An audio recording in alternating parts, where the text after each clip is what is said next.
My name's Barbie the Welder and I'm a full-time metal sculptor. So today's project, I am going to teach you how to make a centerpiece bowl or like a fruit bowl using regular horseshoes. The horseshoes you can get them from a local farmer. They are going to be dirty, so you are going to have to clean dirty out of the horseshoes. For used horseshoes, I pay about $1 a piece for them. But then you have to go through using a wire brush or wire wheel to clean them up. Or you can go to a Tractor Supply store, and I'm not getting money from Tractor Supply, but you're welcome, Tractor Supply. Anywhere from $2 to $3 a piece brand new, but it'll save you the time of having to clean them up.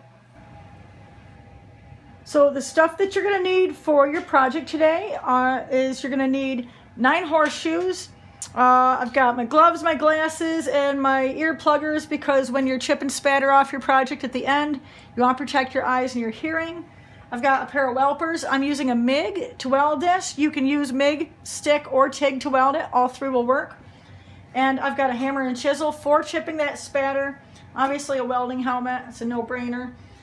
You also are going to need a shop prop. The shop prop is anything in the shop that you have that you're not scared of catching fire or getting spatter on, that you're going to use to prop up your horseshoes at a consistent angle. So find something. I've used my tape measure. There's all kinds of different stuff that you can use, but just find something. I'm going to guess it's about 1.5 inches tall, but it depends on how you want your bowl to look, is the height that you're going to go with that. I personally found that's about a good height for me, but it's also art and you make it exactly how you want it. So your first step is to take 4 of the horseshoes and go ahead and lay them out so that each of the ends touch, and you want it to be as consistent as possible. And once you get them where you want them, you're going to take your shop prop and you're going to put it underneath one of the horseshoes. Now, if you've got 2 pieces, like, the best bet is to have 2 pieces that are the same height.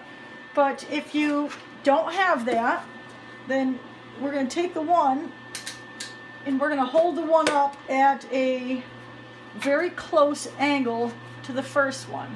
And we're putting these here to make sure that we are keeping the distance between them, because we need these all touched to make this work.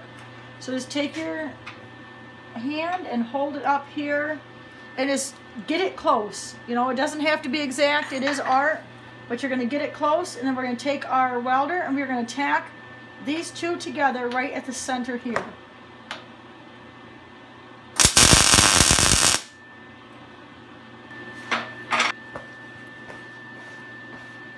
All right, now we're going to take and just making sure that these pieces are still lined up.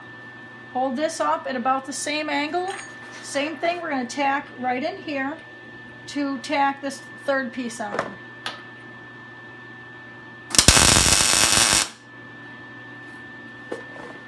All right.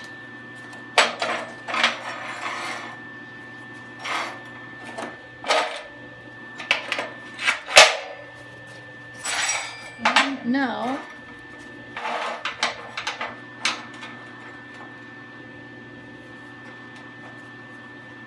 your 4th piece gets tacked. You just tack each of the 2 horseshoes together.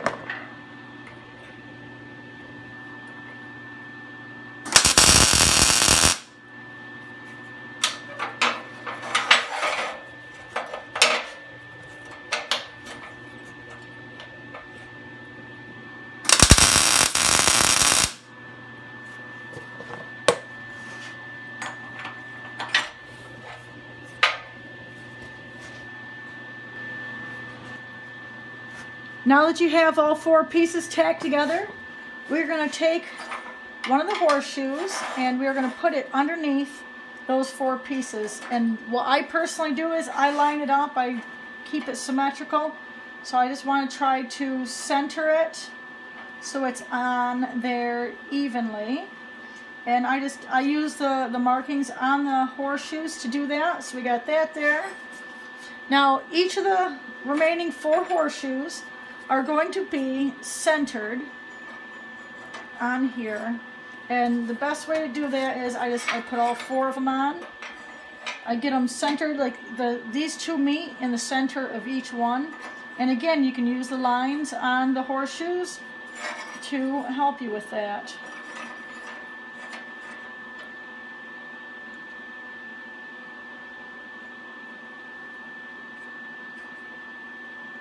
So get them lined up where you want them. And then same thing, we are going to put a tack at each spot where the horseshoes meet the base. And these don't have to be large. You can just small tacks enough to get them connected. So you want to be careful not to move everything, but you put a tack on each of the 4 here. And then again, where each of these 4 meet, we're going to tack, and then that gets welded right down to the base.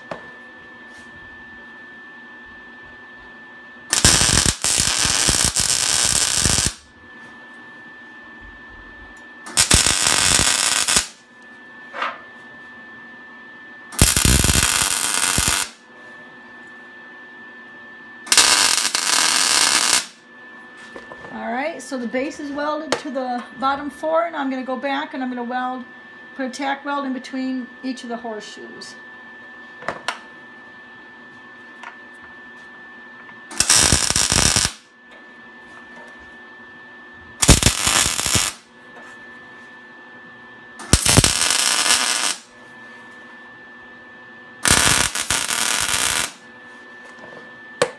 Alright, easy peasy lemon squeezy. Now, where these 2 meet, those are going to get welded to that base. And we don't want to put a ton of heat into this because we don't want to end up warping the base, which is going to give your bowl wobbles. So what you want to try to do is as fastly and quickly, that's a good word, as fast and quickly as possible, go ahead and weld each of these to the base. Alright, now that you got the bowl all welded up, go ahead and use a wire brush and clean up any kind of discoloration from the welding. It'll also knock off any spatter that's like light spatter. And when you get done with that, always clean off all your spatter. 3 things technically. So it's pride and craftsmanship, 1, which is super important. 2, it is going to make it look nicer for people looking at it. Because trust me, I check your weld when I see y'all making stuff. I'm checking welds and spatter. 3rd thing is also, it keeps people, like if someone's going to pick it up and handle it, they get caught on the spatter. If you're giving this as a gift, or you're trying to sell these, or just, making one for yourself, you don't want to hurt anybody with your art. So clean up spatter, hammer and chisel. Once it cools all the way off, again, and I'm not being sponsored by these guys, but if y'all want to, I'm just saying, let them know. I love Rust-Oleum Clear Coat. I use it on all my horseshoe stuff. Really crystal clear enamel. It works great. It gives the metal a really pretty patina, and it keeps it from rusting. And it's lasted for years. Like, I have a couple pieces I've made, and it's like years, and y'all know I'm tough on stuff, so really good. Again, Rust-Oleum, hook a sister up. So there's your project, y'all. I hope you guys enjoy it. If you have any questions, send me an email, barbiethewelder@yahoo.com. If you are not already following me on Instagram, go over to Instagram, follow me. I really appreciate all you guys' love and support. Thank you so very much. I appreciate y'all staying around and tuning in and watching the videos. It makes my heart really happy to be able to share stuff with you guys. So I'm really glad you guys are enjoying it. And stick around, we got some other stuff coming up. Wait till you see what I'm building next.